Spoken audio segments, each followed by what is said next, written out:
Selamat datang kembali di channel Suka Misteri dan Informasi. Semoga kalian dalam keadaan sehat dan selalu dalam lindungan Yang Maha Kuasa, tanpa kekurangan suatu apapun. Batu safir ungu Delhi, dikenal juga dengan nama permata kesedihan. Batu permata ini dikabarkan tidak membawa kematian karena kecelakaan, namun membawa kesialan dan kesedihan yang sangat mendalam.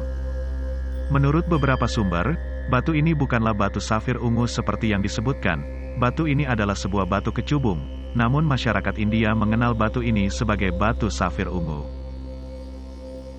Menurut cerita yang beredar di India, dahulu kala, batu safir ungu Delhi ini sering disebut Honi Nilam, yang secara harfiah sering disebut Honi Blue Sapphire.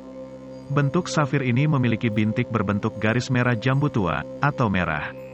Batu berwarna campuran ini diyakini memiliki kekuatan ilahi, Mars dan Shani, yang masing-masing mewakili planet Mars dan Shani. Planet-planet ini dianggap masyarakat India sebagai planet yang sangat kuat dan dominan jahat, serta diyakini bertanggung jawab atas peristiwa yang tidak biasa, perang, kekacauan, kecelakaan, dan bahkan kematian. Honi berarti berdarah, dan sering dikaitkan dengan batu ini, karena gejala yang terjadi akibat menyimpan batu ini sangat misterius, bahkan sangat menakutkan. Menurut kepercayaan masyarakat India, pada dasarnya batu safir ungu ini dianggap sebagai bentuk permata yang paling mengesankan. Disarankan jika mengikat batu ini menjadi sebuah cincin, harus diikat dengan platinum atau perak, dan harus menghindari emas. Dipercaya juga, untuk memakai cincin batu safir ungu itu, mereka harus memakainya di jari tengah, tangan yang bekerja. Waktu yang tepat untuk memakai batu safir ungu tersebut, adalah selama fase bulan Krishna Paksa, pada setiap Sabtu malam. Sejarah kelam tentang batu safir ungu ini, bermula saat batu tersebut dijarah pada tahun 1857, selama masa pemberontakan di India. Batu tersebut dicuri oleh seorang tentara Inggris yang bertugas di kavaleri Bengal, bernama Kolonel Ferris dari kuil Indra, seorang dewa perang dan cuaca, bagi umat Hindu di Kanpur, India. Saat Kolonel Ferris kembali ke Inggris, dia mulai menderita serangkaian kesialan dalam hidupnya, yang membuat keluarganya diambang kehancuran. Pada awalnya, Kolonel Ferris hanya menganggap bahwa krisis keuangan dalam keluarganya, hanya karena kesalahan manajemen keuangan. Namun kesialan tersebut berlanjut, ketika setiap anggota keluarganya menderita penyakit yang misterius. Seketika itu juga Kolonel Ferris berpikir, bahwa semua kesialan bermula sejak dia membawa pulang batu safir ungu tersebut ke rumahnya. Pada tahun 1890, batu safir ungu tersebut diberikan Kolonel Ferris kepada Edward Heron Allen, seorang ilmuwan dan penulis di Inggris. Setelah memiliki batu terkutuk tersebut, Edward yang sangat rasional sebagai ilmuwan, kemudian percaya akan kutukan yang dimiliki batu safir ungu itu. Pada tahun 1902, ada seorang teman Edward yang meminjam batu tersebut yang sudah berbentuk sebuah cincin. Segera setelah cincin itu di tangan temannya, serangkaian kesialan mulai melanda teman Edward tersebut.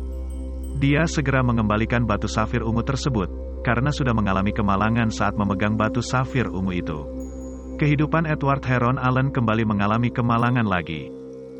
Karena Edward sudah percaya dan menganggap batu safir ungu itu terkutuk, akhirnya pada tahun 1904, Edward berupaya menghilangkan kutukan dari batu tersebut, dengan mengubah cincin yang mengikat batu itu dengan cincin perak, dan dia menambahkan plakat simbol zodiak dan simbol dua liontin, dengan simbol berupa skarab ametis.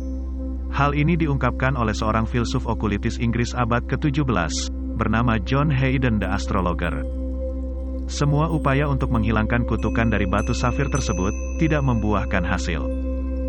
Dengan perasaan yang frustasi, Edward akhirnya membuang cincin dengan batu terkutuk tersebut, ke sebuah kanal tak jauh dari kediaman Edward.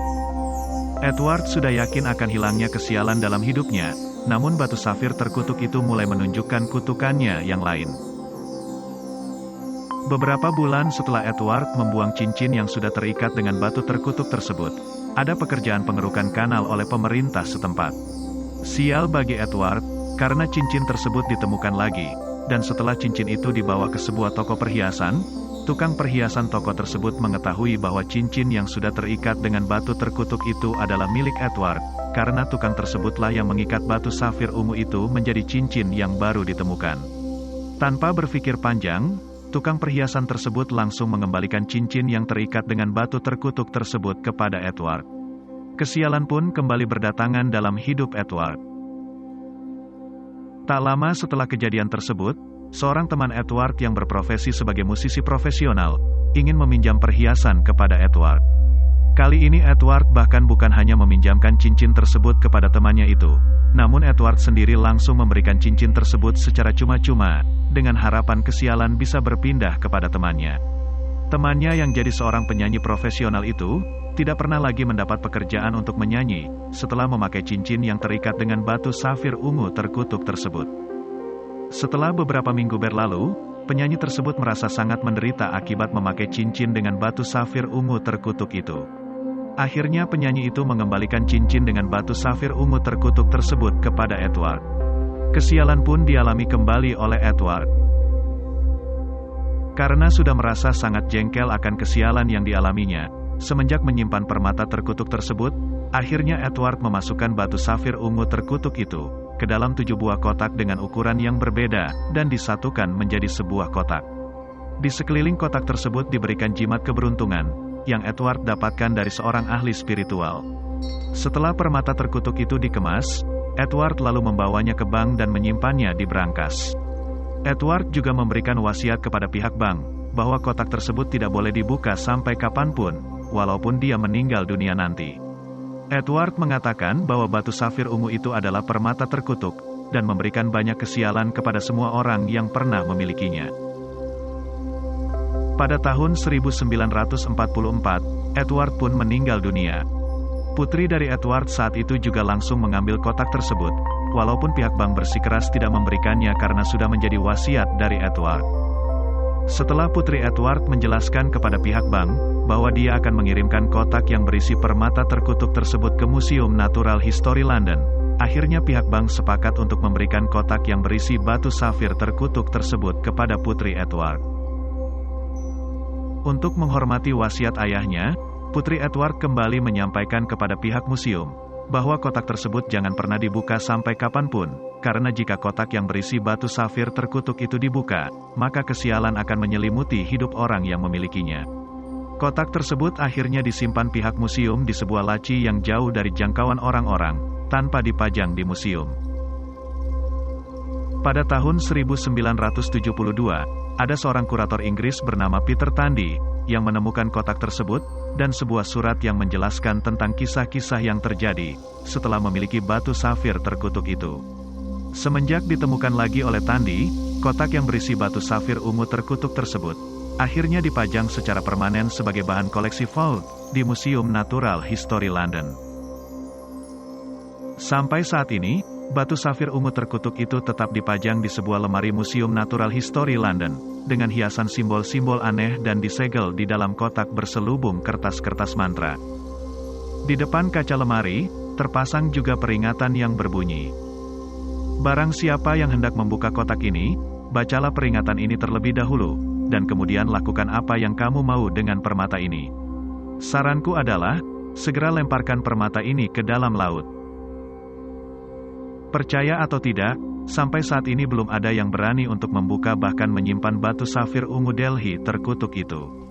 Terlepas benar atau tidaknya kutukan yang berlaku, cerita batu safir ungu Delhi sudah begitu terkenal di dunia misteri. Demikian sedikit cerita dari kutukan batu safir ungu Delhi, yang bisa saya sampaikan.